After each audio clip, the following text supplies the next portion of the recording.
वशिष्ठ जी महाराज भगवान राम को जो ज्ञानामृत का मंगलमय प्रसाद सेवन करा चुके हैं,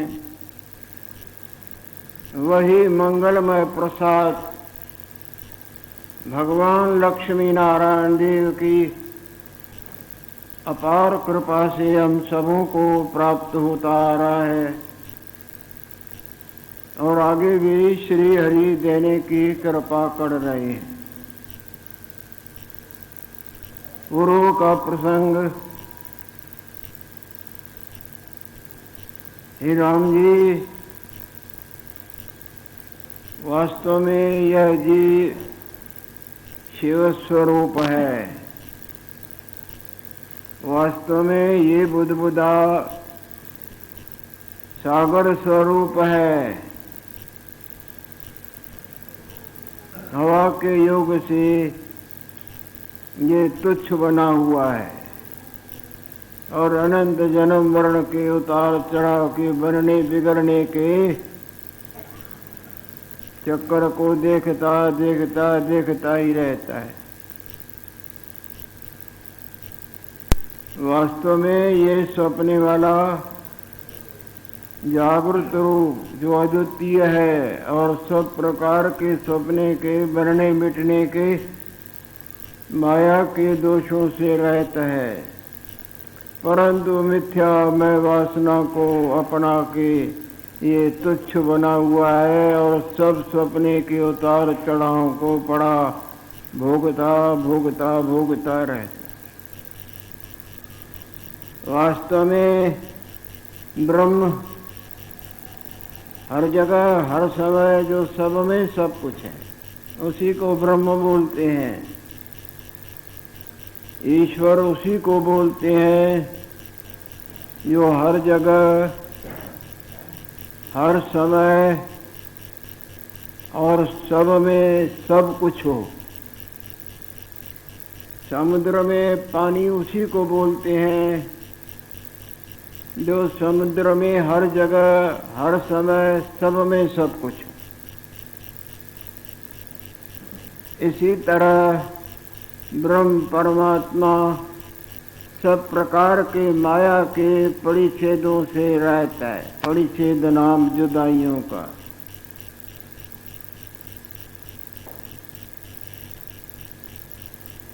उसमें दृष्टांत देते हैं, जैसे घटाकाश, घड़े के अंदर जो पोलार है जिसको घटाकाश कहा जाए,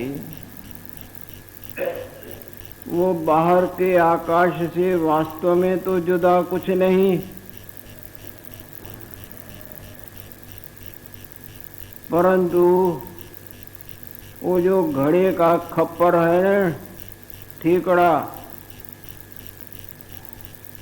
उसकर वो अलग हुआ दिखता है, परंतु वास्तव में तो आकाश बाहर और अंदर वाले में कोई अंतर नहीं ना। परंतु घट के खप्पर कर परिच्छिन्न हुआ है, तैसे यह पुरुष भी आत्मस्वरूप है। मिथ्या मैं वासना के संयोग कर जीव परिच्छिन्न हुआ है। क्या स्वप्ने वाला जागृत नहीं, पर मिथ्या मैं वासना के दोष से जागृत होते हुए भी अलग परिच्छिन्न आकारवान रूपवान भिन्न नामवान मानता है।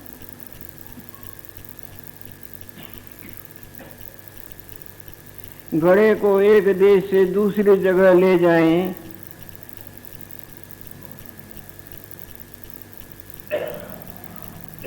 जैसे घटे को एक देश से उठाया दूसरे देश में ले जाए रखा, तो क्या ले जाके रखा?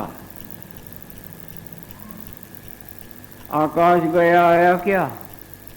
वो ठीकड़ा आया हुआ गया नहीं।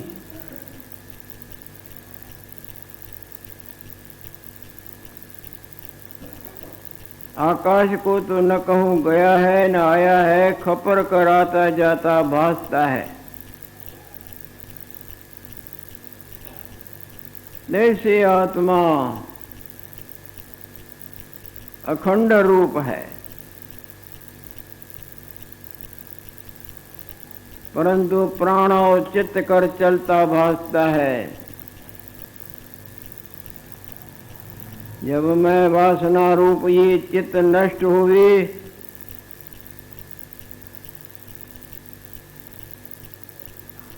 तब अखंड रूप होए।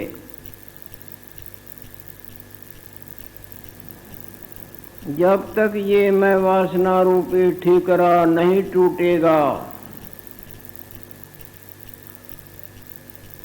तब लग जगत भ्रम दिखता रहेगा। जैसे जब तक उस सपने वाली मैं वासना रूप खप्पर न टूटेगा, तब तक अपना आप और संसार भिन्न भिन्न ब्रह्म सत्य की तरह भासता रहे, है जागृत।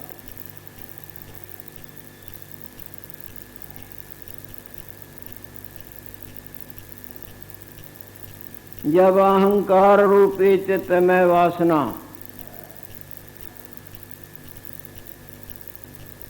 जब अहंकार रूप चित्त नष्ट होए, तब अखंड रूप होवे। सपने की मैं वासना नष्ट कर दें तो बाकी उस सर्वरूप एक अद्वितीय जागृत ही रहता है न। भिन्नता का भाव जो दुख का कारण था, वो कारण ही नष्ट हो जाता है, तो कार्य कहाँ से आएगा? माँ बाप ही जिसके नहीं तो संतान कहाँ से आएगी? कारण ही नहीं तो कार्य कहाँ से आएगा? जब लग अहंकार रूपी खप्पर नहीं फूटता, तब लग जगत भ्रम दिखता है।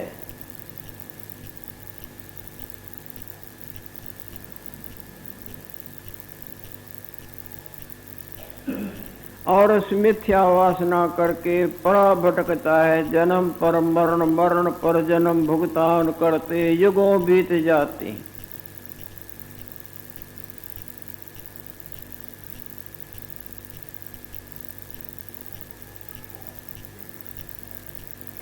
ये सारा संसार वासना करके अपने चित्त में स्थित है।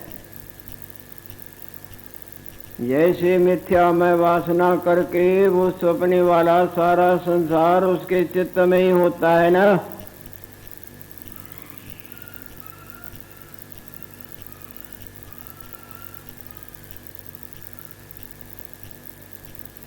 और चित्त अपने आत्म स्वरूप का भूलेखा है। सपने वाला सारा संसार सपने वाले के मैं में होता है ना, और वो मैं अपने जागृत रूप का भूलेखा है। इसी तरह ये मैं हमारे असली रूप का भूलेखा है। और जब तक ये मैं है, तब तक संसार का ब्रह्म कुछ न होते भी सत्य की तरह नाच नचा नचा के नचाता आया है, नचाता ही रहेगा। इस मूल का उन्मूलन करना ही परम पुरुषार्थ है। इस मूल का नाश करना ही वास्तव पुरुषार्थ है।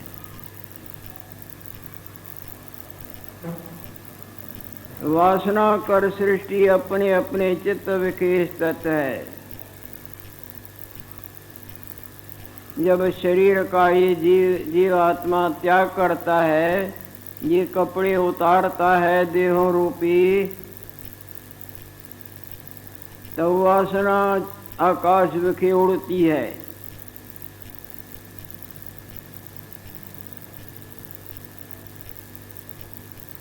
वो प्राण वायु के साथ उड़ के आकाश में जो वायु स्थित है ना,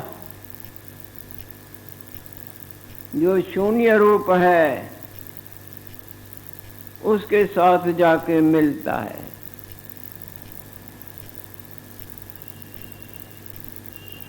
तब आकाश विखे उड़ता है। प्राणवायु उड़कर जो आकाश विखे शून्य रूप वायु है, तिस विखे जा मिलती है। वहाँ इसको उस वासना में अपना संसार नजर आने लगता है।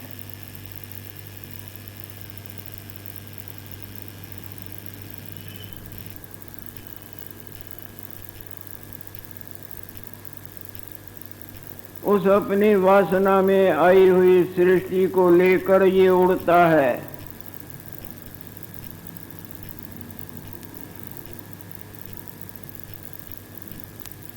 अपनी सृष्टि को लेकर इस प्रकार होते हैं जैसे हवा गंध को लेकर उड़ता है।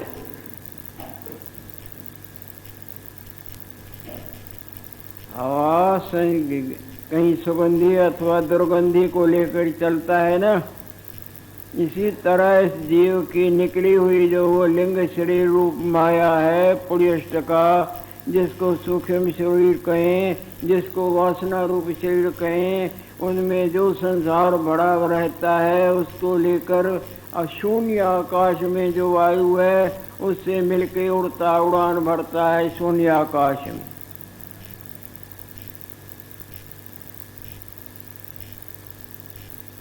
जैसे वायु गंध को ले जाती है, तैसे यह वासना रूप शरीर को ले जाते हैं। सो उड़ते मेरे को नजर आते हैं। इस तरह से कई जीवात्माएं उड़ती हैं। जिस तरह कई आकाश में पतंग उड़ते हों, कई मच्छर उड़ते हों, इसी तरह केवल मनुष्यों की वासना थोड़ी, मच्छरों की, कीट पतंगों की, सर्पों की, भूत पिशाचों की, देवताओं की, दैत्यों की वासनाएं जब चोला छोड़ती हैं, निकलती हैं, तो अपनी वासना से वो शून्य आकाश के वायु में वो इधर का उधर, उधर का उधर, और फिर कर्मों के हिसाब किताब से वासना के वेग से वहाँ वहाँ जाके पड़ेंगे, खेतों में पड़ेंगे, फल फूल का रूप लेंगे, अनाज का रूप लेंगे, अन्न के हिसाब किताब से वो चोलों में जाएंगे।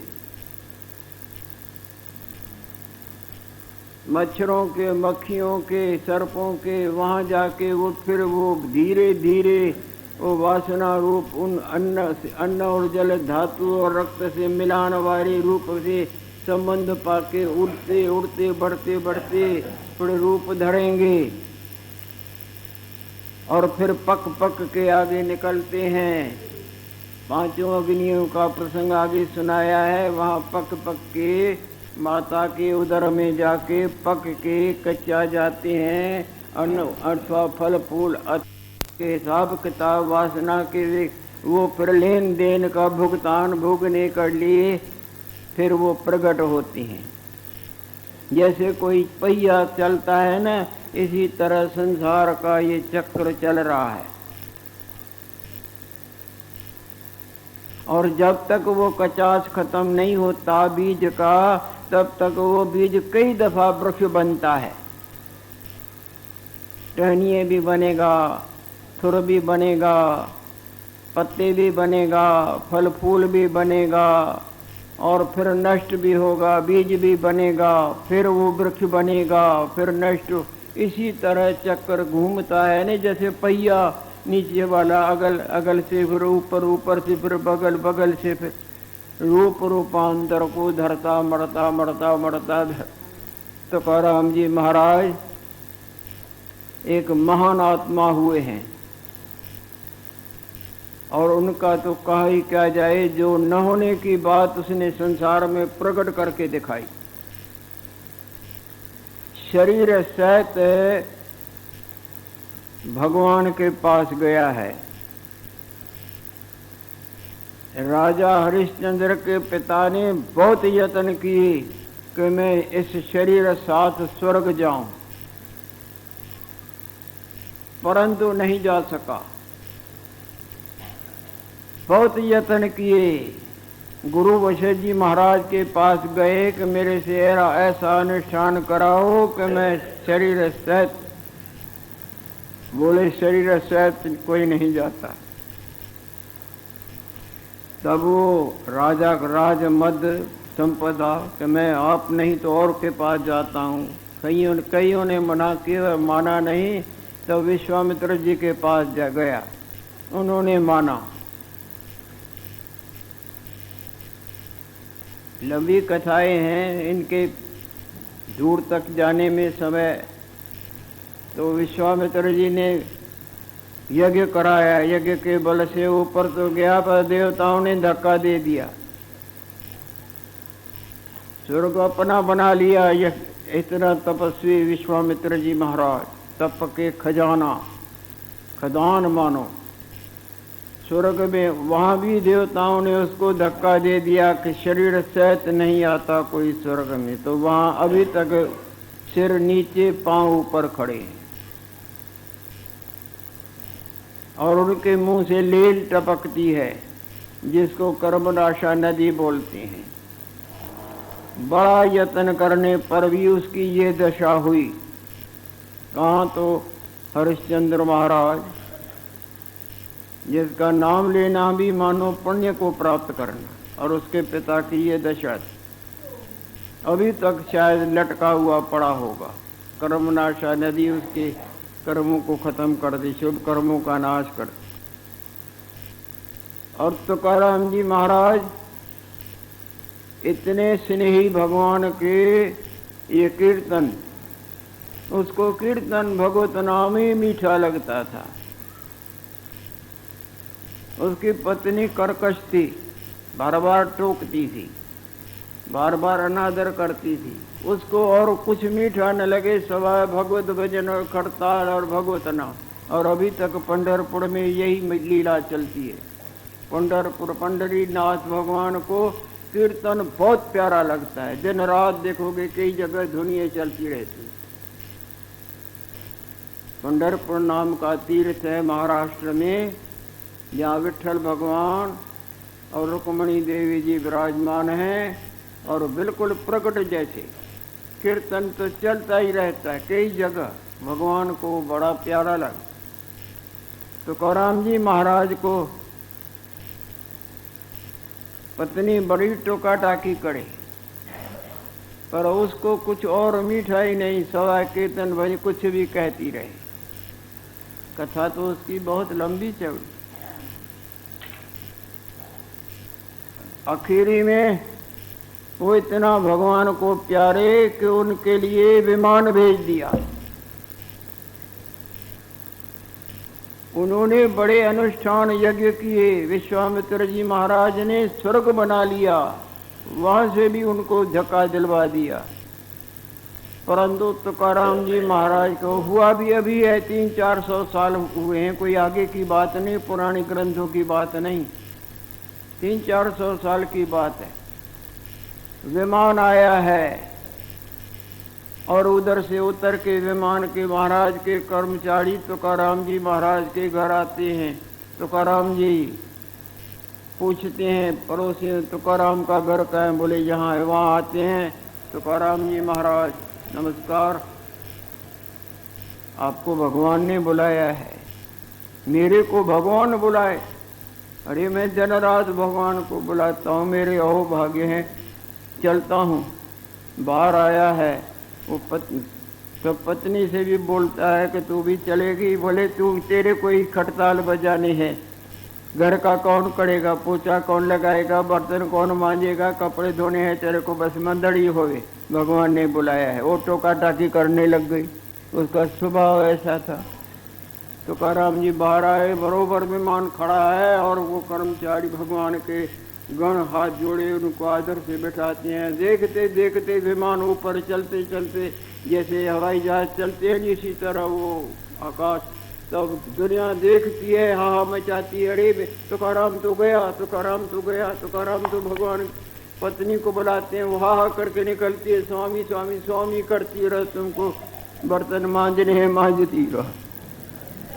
और वो भगवान के पास ये शरीर सहित, ये संसार में अभी आश्चर्य की बात हुई है, पुरानी बात नहीं कि वेद पुराणों की बात। बिल्कुल सामने 300-400 साल की बात है। तुकाराम जी महाराज कीर्तन भगवत नाम में इतने मगन रहते थे, कीर्तन ही कीर्तन। देखो उनको प्यारा, जैसे यहाँ दुनिया में आप मगन हो जाती हैं, ये अलौकिक अमृत है। इससे आपके जन्म जन्मांतरों के कई पापों के दोष नष्ट। न जाने कितने अरसे से ये जीवात्मा भटकती आती। ये संयोग समझो कोई महाराज की कृपा हो रही है। मैं तो ऐसे समझता हूँ, कोई इसे कैसे भी समझे, बड़ाई की वजह से नहीं। बड़ाई तो तब जो कुछ मेरे को लेना होवे या भोग डालना होवे या कोई वस्तु की लोड़, सो तो है नहीं। कई दफ़ा जोड़ते हैं, यहाँ कुछ नहीं चाहिए, तुम प्रसाद भगवान का सत्संग रूपी और पाओ, बस आनंद करो, और सब कुछ है। देने वाले जिनका स्थान है उनको चिंता है, तो सब चलाते हैं। स्थान तो लक्ष्मी नारायण का है, नहीं भगवान का। मेरा थोड़ा ही है, मैं भी ऐसे जैसे आप आए, उनको फिक्र है, वो सब करते।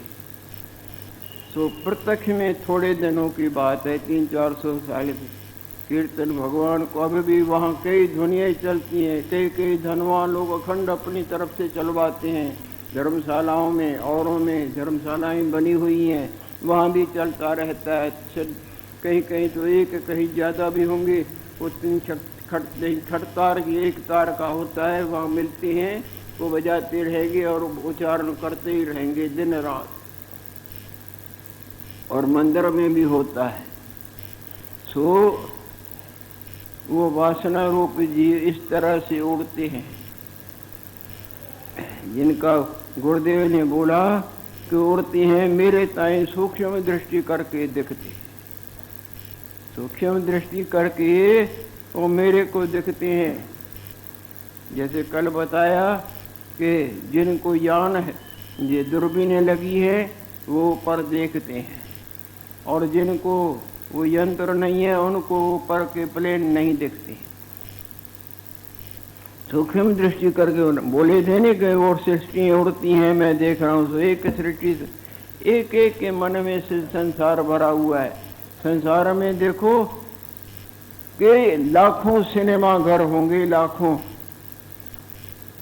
सारे संसार की तरफ देखो, एक ग्वालियर को न देखो, लाखों सिनेमा घर होंगे, तो उनमें लाखों जो फिल्म चलती हैं, उन फिल्मों में अलग अलग संसार भरा हुआ है ना।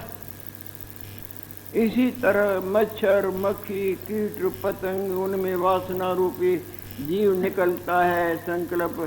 संकल्प रूपी माया से लिंग शरीर, वो पवन के प्राण रूप से निकल के लिंग शरीर, सूक्ष्म वायु, इस जो आकाश में वायु, उनसे मिलके फिर जैसे जैसे उतार चढ़ाव होगा उनके गर्भों में जाएगा। वहाँ अनाज फल फूल से योग पाके फिर वो आदमियों का, मच्छरों का, सर्पों का, इनका उनका आहार होगा। वहाँ पक पका के रूप धर के निकलते हैं।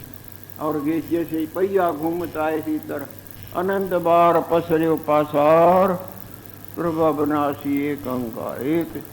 एक होते हुए मिथ्या में वासना की वजह से, एक पानी होते हुए हवा के संयोग से कितने बुद्धि बनते बिटते दिखते हैं। एक आपका जागृत रूप होते भी उसके बोलने से वासना के योग से कितने रूपों में अपने को और दूसरों को मानते जानते हैं।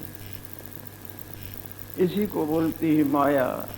मेरी माया बड़ी दुस्तर है। माया से छुटकारा पाने के लिए ये मानव चोले रूपी देव दुर्लभ अवसर प्राप्त हुआ है। तो इसका लाभ भगवत परायणताई के सिवाय और कोई रास्ता नहीं। हे राम जी,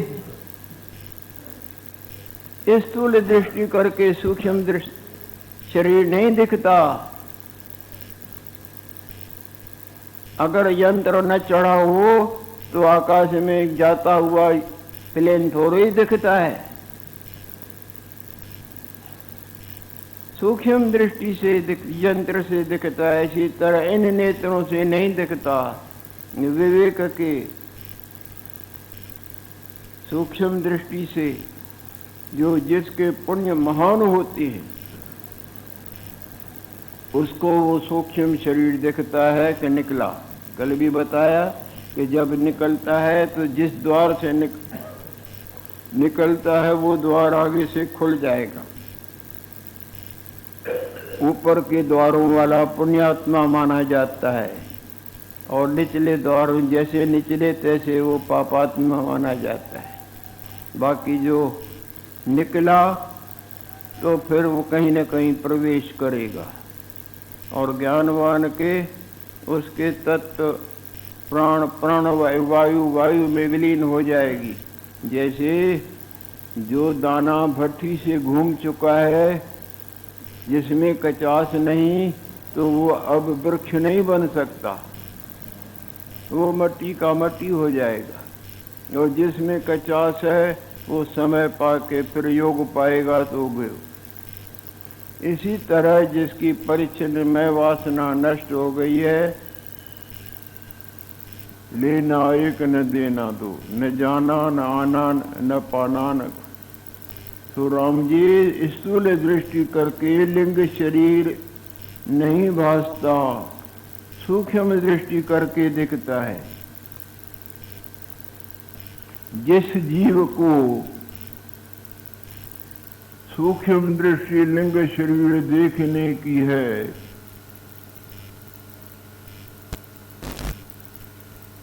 शक्ति तो प्राप्त हो जाए परंतु तो भी ज्ञान नहीं प्राप्त हुआ है।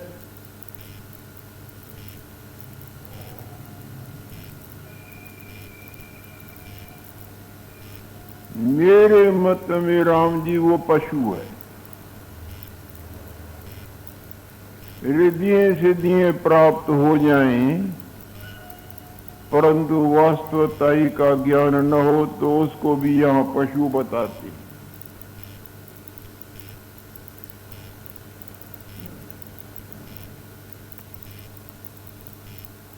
जिस पुरुष को सूक्ष्म दृष्टि लिंग शरीर देखने की है और ज्ञानते रहते, ज्ञान सर्वोपरि वस्तु है। ज्ञानादैवतो कैवल्यम, अपने स्वरूप के ज्ञान से ही निर्वाण निर्दुख अमर पद में विश्रांति होगी और कोई रास्ता नहीं। जिस पुरुष को सूक्ष्म दृष्टि लिंग शरीर तपस्या के बल से प्राप्त भी हो जाए और ज्ञान से रहते तो मेरे मत के मूर्ख पशु। पशु भी कैसा मूर्ख पशु, गधा वो मार खाता ही रहता है न पशु। पशु होवे समझदार होवे तो भी आदर पाता है, पर मूर्ख पशु को तो डंडे ही पड़ते हैं। हे राम जी, जब यह पुरुष इस मिथ्यामय वासना का त्याग करता है,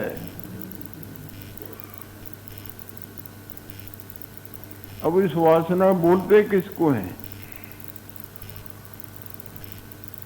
जब यह पुरुष वासना का त्याग करता है, वासना का मतलब किसको कहते हैं? मिथ्या मैं, अहंकार जो मैं हूं।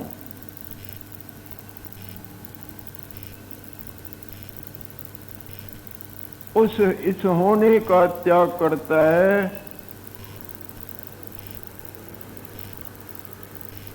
तब आगे इसको संसार भी नहीं दिखता है। जैसे आप जगने पर स्वप्ने वाली मैं वासना का स्वप्ने में मैं हूँ मानते हैं, जब जगता है उस मैं हूँ का त्याग हो जाता है, तब स्वप्ने का संसार भी नहीं दिखता है। जो है वो तो है ही है। वासना का त्याग जब मैं हूँ, ये इस आकार रूप नाम इनकी क्रियाओं से मैं जुड़ गई है। जैसे स्वप्ने वाली मैं स्वप्ने वाले शरीर से, स्वप्ने वाले क्रियाओं से, स्वप्ने वाली अनंत माया के चक्रों से जुड़ी हुई है। जब उसका त्याग करता है मैं, तो उस माया स्वप्ने के माया से ही छुटकारा हो जाए। देखो ईश्वर ने क्या अद्भुत लीला बनाई है कि भूल न जाए। मैं है तो स्वप्ने वाला संसार भी है। है जागृत, पर मानता और है पानी, पर मानता पानी बुदबुदा है। हवा के युग से इसी तरह निद्रा के दोष से है ब्रह्म, मानता जीव है। इस मैं मानने का जब त्याग करता है तो न लेना न देना न जाना न आना न मुक्त का मुक्त। मुक्त तो है ही है, पर मुक्त होते भी बंधा हुआ है। जैसे हनुमान जी महाराज ब्रह्मास्त्र से मुक्त थे, मुक्त होते भी बंधे की तरह रावण की दरबार में गए न। ये न ब्रह्म शर्माने हो महिमा मिटे अपार। मैं यदि ब्रह्मा जी के अस्त्र का आदर न करूंगा तो ब्रह्मा जी के अस्त्र की, ब्रह्मास्त्र की जो अपार महिमा है उसमें दबा लगेगा। मैं दोषी नहीं बनना चाहता हूँ। बड़ों की इज्जत का खंडन मेरे से नहीं होगा। उनके इस अस्त्र को मैं आदर से कर, नहीं तो थोड़ी देर में ही वो अस्त्र अपना प्रभाव छोड़ चुका था, क्योंकि वरदान था गई। परंतु बंधे की तरह रावण के दरबार में गए न, है ना तुलसी कृष्ण रामायण में, ये न ब्रह्म शर्मान।